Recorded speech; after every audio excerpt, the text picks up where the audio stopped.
All right, Shalom. I want to give all praises to Yahweh, Ba'ashem, Yahushai, Ba'ashem, Karkadash, the honest to the apostles and the elders of Great Millstone. Salutation to all the brothers and the few sisters out there unto the Israelite foreigners from the seed of Abraham, Isaac, and Jacob. Shalom. In Hebrew, which means peace. Peace unto you, to the elect of the nation of Israel, 144,000. The controversy of these false prophets, which grabs our attention.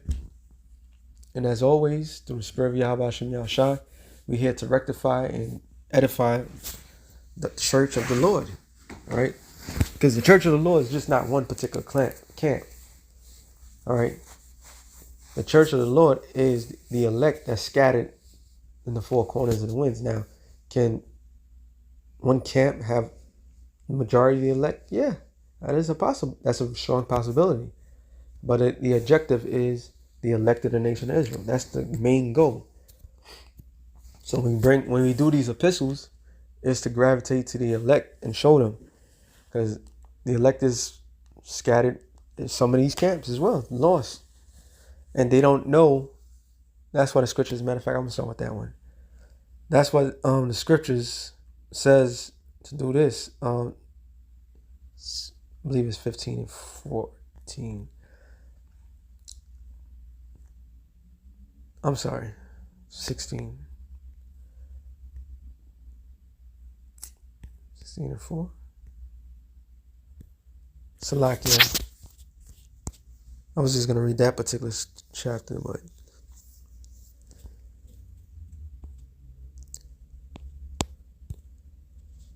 let me just type it in.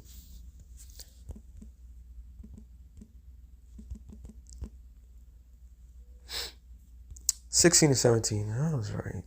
It's always like this. Romans 16 and 17.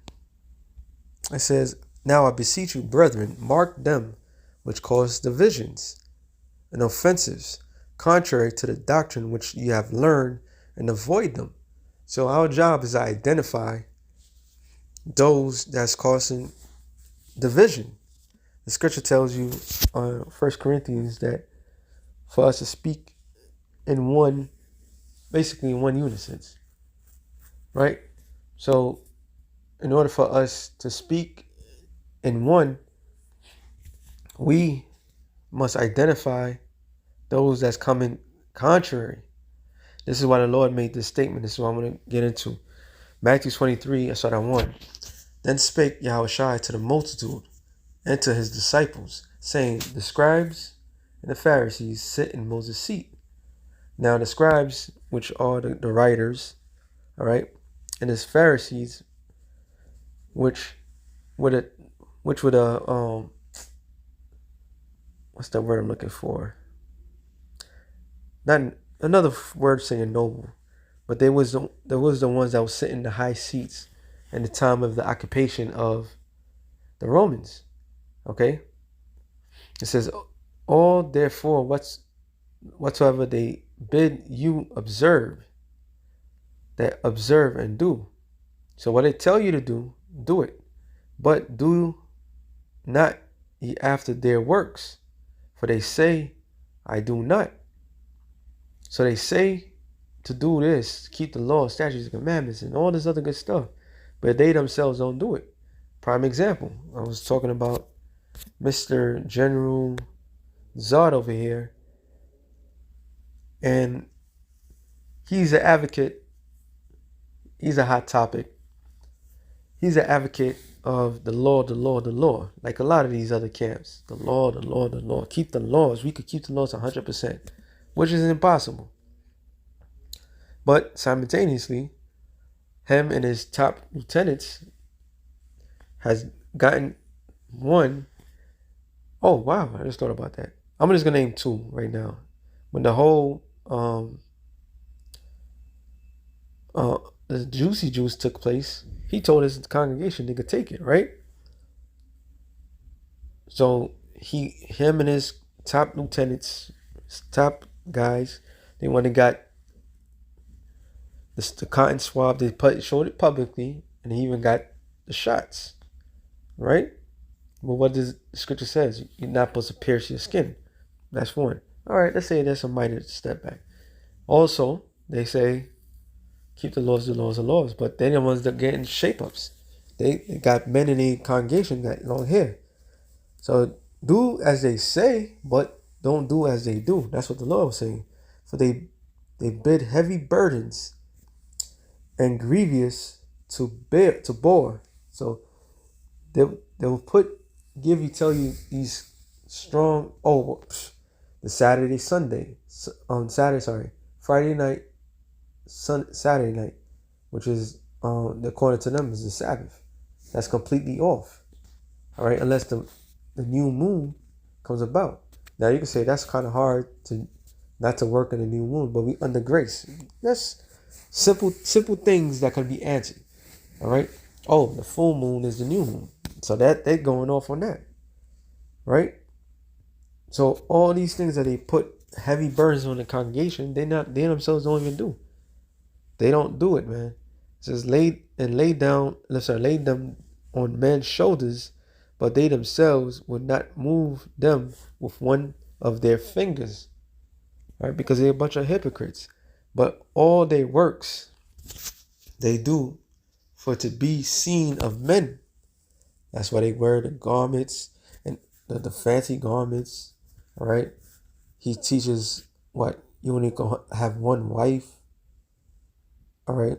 They arrange marriages, which that's their business. That's not the important things of this on the latter days, okay? It says they make broad their phylacteries, enlarges the borders of their garments. And with some camps have T-shirts with fringes on it, trying to show like they righteous. Okay, they love the uppermost rooms at the feasts and the chief seats in the synagogues, and greetings in the markets, and being called of men rabbi, rabbi, which means master, master. All right, they love those titles. They love to be on top, but they can't even run the ship correctly. They're not even teaching the congregation right. Okay, you could do right by people by making sure they do the so-called right thing, but if you're not teaching 100% truth, man, you ain't saying nothing. All right, if you're not teaching the name of the Lord, you ain't saying nothing. But be not ye called rabbi, for one is your master, even Yahushua. All ye are brethrens, and call no man your father upon earth, for one is your Father which is in heaven. And he never, and Mr. Nathaniel never correct his people, but they give him all sorts of praises. This is what they're addicted to it. They're addicted to the praises. They're addicted to be seen by men. They're addicted to all those things. All right, they get their rocks off by that. Let's be real. They get the rocks off. They feel excited. You know, I'm somebody. When the somebody that needs to be praised, they're not praising him. And it says, neither be called masters, for one is your master, even in Yahushua. But he that is greatest among you shall be your servant. And whosoever shall exalt himself shall be abased, and he that shall humble himself shall be exalted. And there's no humility in that particular organization. All right? None. But woe unto you, scribes and you Pharisees, hypocrites, for you shut up the kingdom of heaven against men. Which is what? Salvation, not teaching them the truth. All right? Lord Yahushua said what? The kingdom of heaven. Matter of fact, let me get that. I'm going to use the other app. I should have used that for the other, but it's all right. Luke 17 and 21. What should I start? 20. And when he was demanded of the Pharisees, when the kingdom of the Most High should come, he answered them and said, the kingdom of the Most High cometh not with observation, neither shall they say, lo, here, or lo there. For behold, the kingdom of the Most High is within you. So he was talking to all Israel, the kingdom of the Most High is with us, because it's spiritual. It's not about your outward appearance. It's about your inward appearance. All right? It's about changing yourself. Let's get that. Was it Romans? Let me see. Make sure I'm right.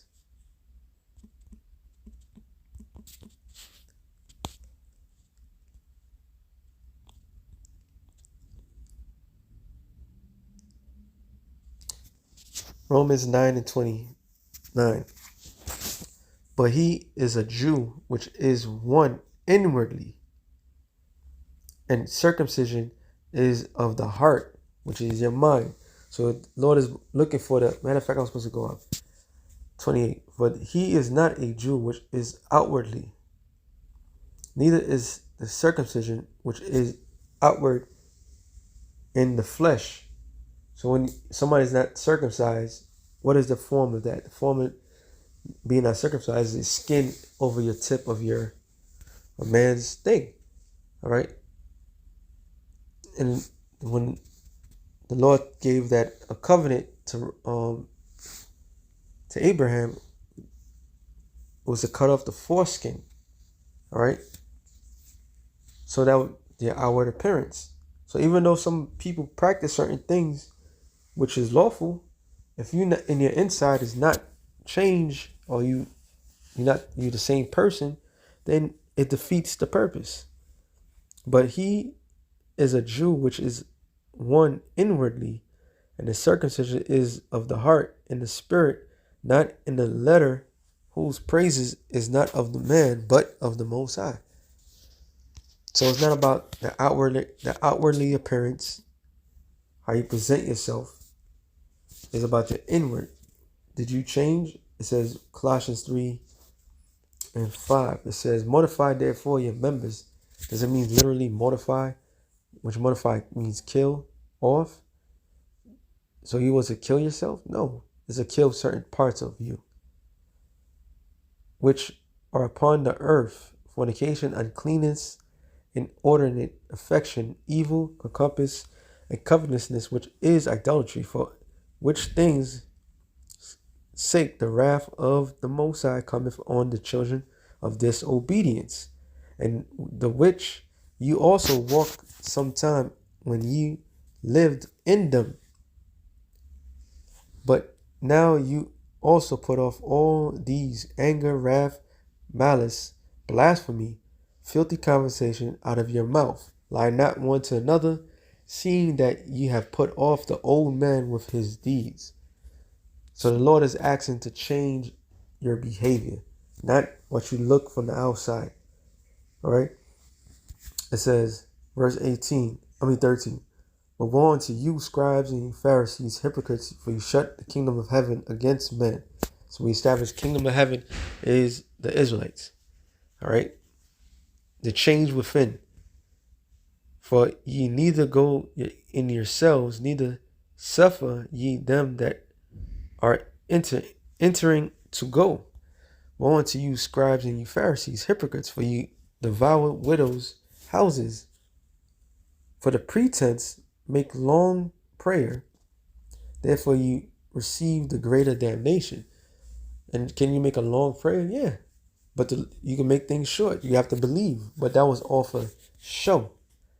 All right. That's what the Lord said about, was it Matthew 6? Matthew 6, I'm not going to get it. When the Lord is talking about the heathens, that's what the heathens do. They want to be seen by men. They got their consolation. It says, woe unto you, scribes and Pharisees, for you compass sea and land, which that particular church like attempts to go across sea and land, right? Literally, to make one proselyte. And when he is made, so you have a believer, a newcomer, like, oh, I believe in what you guys say. Yes. Yahweh Shai is black. Wait, I gotta use the C word. Forgive me. Christ is black. Yeah, I could see it. Yeah, we are the Israelites, right? So you go across land to find a new proselyte, go to Africa, like Apostle Tahar said, there's a lot of neutral spots in the world. The main hub where people's going to be saved is here in America. It says, and when he is made, you make him twofold more the child of hell than yourselves. So you make them worse because you don't commit. You don't tell them the truth. All right? You don't tell them the full-blown truth. So they become worse than it once was. It says, woe unto you, ye blind guides, which say, whosoever shall swear by the temple, it is nothing. But whoso shall swear by gold of the temple, he is a debtor. You fools and blind, for whether is greater, the gold or the temple that sanctified the gold? And whosoever shall swear by the altar is nothing, but whosoever sweareth by the gift that is upon it, he is guilty. You fools, blind, for whether is greater, the gift or the altar, the sanctifying the gift. Whoso therefore shall swear by the altar, sweareth by it, and by all things thereon. And whosoever swear by the temple, sweareth by it, and by him dwelleth therein. And he that shall swear by heaven, sweareth by the throne of the Most High, and him by that sit thereon. So you're not supposed to swear. You're not supposed to do all these things. Like the scripture said, where your heart is, that's where your treasure is. All right. Woe unto you, scribes and you Pharisees, hypocrites, for you pay tithe of mint and anise and cumin, which are spices, and have omitted the weighty matters of the law. So the important things you overlook. All right. Like the scripture says, you swallow a camel, something to the extent, you swallow a camel and a gnat, which is something small, you don't even consider that. So they don't judge correctly at all. It says, the weighty matter of the law, judgment, mercy, and faith, these are ye to have done, not to leave the other undone. That's why the scripture says what? In 1 Corinthians, the 3rd chapter. No, 1 Corinthians, the 6th chapter, I believe, that you have to judge the smallest matters. All right? As long as the big ones. So these guys are not leading, all right, or judging correctly. Okay? You blind guides which strain, oh, there it is. You blind guides which strain at a gnat. So you make something so small and you strain at it, but you try to swallow a camel, something that's hard. All right?